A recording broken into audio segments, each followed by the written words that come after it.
लेकिन यहाँ की बदनामी अपनी करवा, लेकिन शवाहिद हमारे पास मौजूद है। अबू जुंदाल का, जिसमें ये हेडली एक्यूज है, अबू जुंदाल को पकड़ा ही इसी चार्ज पे गया है कि जिस वक्त 26/11 हमला हो रहा था ये पाकिस्तान के अंदर कंट्रोल रूम में मौजूद था और इसने जो दहशतगर्द यहाँ पे आए थे हमला करने के लिए, उन दहशतगर्दों को इसने हिंदी और मराठी सिखाई थी।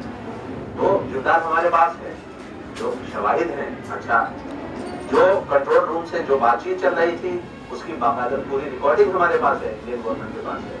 तो भाग नहीं सकते, आप कितना झूठ बोलेंगे, आपकी बातों पे यकीन नहीं किया जाएगा। कोई इंटरनेशनल प्रेशर जाहिर है पड़ता है और पड़ता रहेगा आइंदा भी, और वो बर्बाद हो जाएगा जिस तरह से उसका सैंक्शन वगैरह। अब अमेरिका का मामला ये है, डेविड हेडली की अमेरिका से गवाही को हम माने के इंटरनेशनल प्रेशर की शुरुआत है। अमेरिका ने जो सपोर्ट दिखाया है, नहीं, यहाँ पे एक निगेटिव पहलू हमारे लिए जो बुरी खबर है, डेविड गोल्डमैन हेडली जो था वो बेसिकली वो एक ड्रग पेडलर था और यूरोप में गिरफ्तार हुआ है, अमेरिका के अंदर गिरफ्तार हुआ है।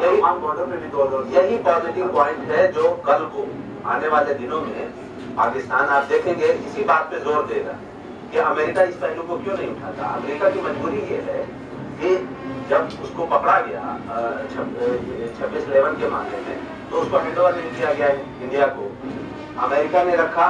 उस पर यह शक है कि वो CIA ने उसके पासपोर्ट बनवाए हैं। कल को जो है वो इंडिया की बात इसलिए नहीं मानेगा कि भाई ये तो CIA का एजेंट था, और CIA जो है हेडली से हिंदुस्तान की भी जासूसी करवा रहा था और पाकिस्तान की भी जासूसी करवा रहा था। वो तो एक, चूंकि इसका बैकग्राउंड मुस्लिम है, इसके माँ बाप पाकिस्तानी थे, तो ये हाफिज सईद की कुछ तकरीरें सुन करके ये इसका जो है मजहबी जो है वो थोड़ा सा जोश आ गया और ये लश्कर तैयबा में भर्ती हो गया, तो उसने ऐसा कर दिया। अदरवाइज ये बेसिकली है CIA का। एक बात कल पाकिस्तान करने वाला है और ये कमजोर नहीं। अभी पाकिस्तान डबल एजेंट होना साबित हो चुका है कि वो डबल एजेंट के तौर पर काम कर रहा था CIA के लिए भी और पाकिस्तानी खुफिया एजेंसी के लिए भी, और CIA बाकायदा उससे इत्तला फराहम कराता था ड्रग्स के बारे में मुताबिक, और बाद में इवन टेररिस्ट एक्टिविटीज के बारे में। लेकिन आप ये मानेंगे कैसे, क्योंकि एक तरफ तो पाकिस्तान के अगर रिपोर्ट्स पढ़े तो वो कह रहे हैं कि रॉ एजेंट है, इसलिए सिर्फ पाकिस्तान को आधी सतह पर बदनाम करने की कोशिश है हिंदुस्तान की और है। पाकिस्तान नहीं कह रहा ये बात, लेकिन ये बात इंटरनेशनल वहाँ पर नहीं, वहाँ पर मैं एक रिपोर्ट पढ़ा था, वो उसे रॉ एजेंट मान रहे हैं, सोशल मीडिया पर यही साबित करेंगे कि उधर हिंदुस्तान का एजेंट था, वो तो उनकी अपनी पॉलिसी यही होगी। लेकिन इतना देखिए जरूर होगा कि जब ये इतना शोर मचा है और इतनी बड़ी लेवल पर ये मामला उठा है कि पाकिस्तान कहीं ना कहीं अंडर प्रेशर तो आएगा। अमिताभ सिंह साहब, ये जो पाकिस्तान में गेम खेलना शुरू हुई है, जैसे कि अभी बात हो रही है CIA एजेंट, मैंने कहा कि रॉ एजेंट, मैं देख रहा हूँ, चीज़ों को पढ़ रहा हूँ, तो उसमें ये सवाल निकल कर आता है कि पाकिस्तान फिर से एक बार पल्ला झाड़ लेगा और डेविड हेडली से पल्ला झाड़ कर खड़ा हो जाएगा। इस शख्स से हमारा कोई वास्ता ही नहीं है। देखिए, मैं पिछले 4-5 दिनों से डेविड कोलमैन हेडली के जो न्यूज है वो पाकिस्तानी न्यूज़पेपर्स में पढ़ रहा हूँ, इसका कहीं कोई जिक्र नहीं।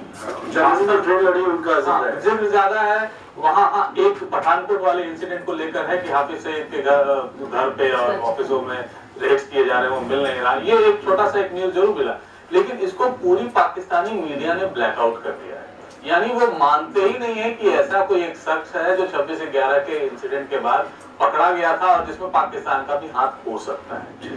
तो रहा एविडेंस देने का, वो एविडेंस अब आप ये भी नहीं कह सकते कि अमेरिका को भारत सरकार ने प्रेशर डाल के वो इन्वेस्टिगेशन का उससे इंक्वायरी करा रहा है, न कि ये कहना कि प्रोसेस है, और वो एक सबसे जुडिशियस प्रोसेस है। NIA ने उसको जाके वहां इंटरोगेट किया है और वो उस इंटरोगेशन को नहीं, मैं एक पाकिस्तानी पत्रकार को सुन रहा था किसी एक टीवी चैनल पे, वो कह रहा था ये हमारे यहाँ एडमिसिबल एविडेंस ही नहीं है। अब लीजिए साहब, अब आप उनको कुछ भी दिखा दीजिए, अनलेस अंटिल आप डेविड कोलमैन हेडली को आप AK-47 राइफल से गोलियां चलाते हुए नहीं किसी को मारते हुए दिखाएंगे, तब तक वो एविडेंस नहीं मानेगी। क्योंकि आप जो पाकिस्तान का आवाम है वो ये बात जरूर जानता है कि, और वो खासकर इंटेलिजेंशियल जो इंटेलेक्चुअल है वो जानते हैं कि पाकिस्तान का पूरा एग्जिस्टेंस भारत के खिलाफ अपने आप को प्रोजेक्ट करने में, जिस दिन वो अपने आप को भारत के खिलाफ प्रोजेक्ट करने से पिछड़ेगा, इंटेलेक्चुअल्स और आर्मी ये जानती है कि पाकिस्तान का वजूद खत्म हो जाएगा, तो वो उस वजूद को बनाए रखना चाहते हैं। अपने फेलियर्स को दबाने की ये एक तरीका भी है कि अपनी आवाम का ध्यान इस तरफ लगा देना है। और वो ध्यान इस तरह से लगाए हुए हैं कि वो कहा जाता है ना कि पाकिस्तान को 3 चला रहे हैं, आर्मी, अल्लाह और अमेरिका। अल्लाह का तो चलो ठीक है, आर्मी और अमेरिका ही वास्तव में उनको चला रहा है। किसी भी तरह से आप उन पर प्रेशर डालें, अमेरिका प्रेशर डाले, लेकिन कभी भी अमेरिका ये नहीं चाहेगा कि इनसे ये चीजें मनवा लें, क्योंकि उनकी पॉलिटिक्स है। और वो जियो स्ट्रेटेजिक पोजिशनिंग जो पाकिस्तान की है वो अमेरिका के लिए बहुत फायदेमंद है। एक लेवल पे आके अमेरिका वो रुक ही जाएगा उससे। ठीक है, ठीक, मतलब दोनों अगर मुल्कों के बीच हमेशा टेंशन रहेगी तो उसमें फायदा तो उसी का होगा जिसका सामान या डंप होना है। एग्जैक्टली। वक्त एक और छोटे से वक्फे का है और मेहमान हमारे साथ मौजूद है, समाज जवाब।